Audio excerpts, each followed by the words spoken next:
A piping and instrumentation diagram is a detailed diagram in the process industry which shows the piping and process equipment together with the instrumentation and control devices. A diagram which shows the interconnection of process equipment and the instrumentation used to control the process. In the process industry, a standard set of symbols is used to proper drawing of process. Piping and instrumentation diagrams provide information that include components identification, how instrument connected, where instrument located, and their function within the process. Comprehension of PNID diagrams assess technicians where troubleshooting and monitoring specific process.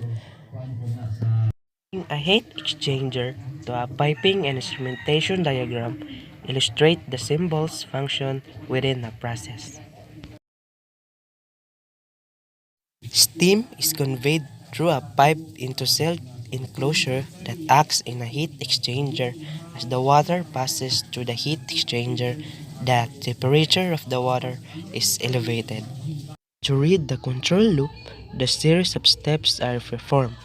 Identification of a control loop is notated by the tag number 401 within the balloons. The valve that allows steams to flow through the pipe is the symbols of the two triangles. In the top portion of the symbols is the functional identifier, and the first letter denotes the measure variables. The first letter of each functional identifier is the letter T, which defines the processes of temperature control. The instrument connected to heat exchanger contains two other types of information. The second letter in the functional identifier indicates it is a transmitter. In a balloon with a no-lined side with a symbol indicates the device is field mounted. Capillary tube that sends a signal from the heat exchanger to the transmitter is represented in a diagram by the line with excess. A dashed line between components indicate an electrical signal. Controller and indicator is instrument where the transmitter sends an electrical signal and is shown in the functional identifier at the second and third letter I and C. Balloons with the solid dividing line indicates the instrument in a board mounted. Electronic signal from the controller indicate by the dashed line. The controller output is connected to a transducer that controls the steam flow indicates by the second letter Y of the functional identifier. The transducer converts an electronic signal to pressure signal and this indicates by the square contains the letters I and P.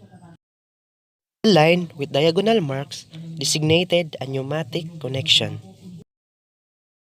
Pneumatic control diaphragm actuators that open and closes the globe valve regulates steam in a process.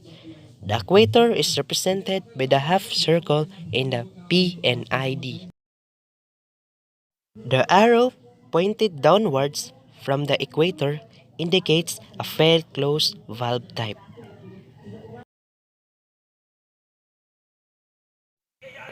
Valve symbols for P and IDs.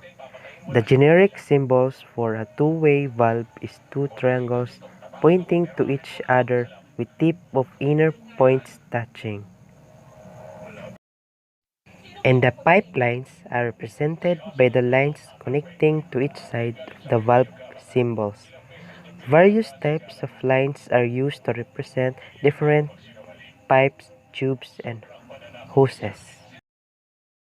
That's why PNIDs are very useful in our industry because PNIDs are illustration of functional relationship of piping, instrumentation, and system equipment components used in the field of instrumentation and control or automation.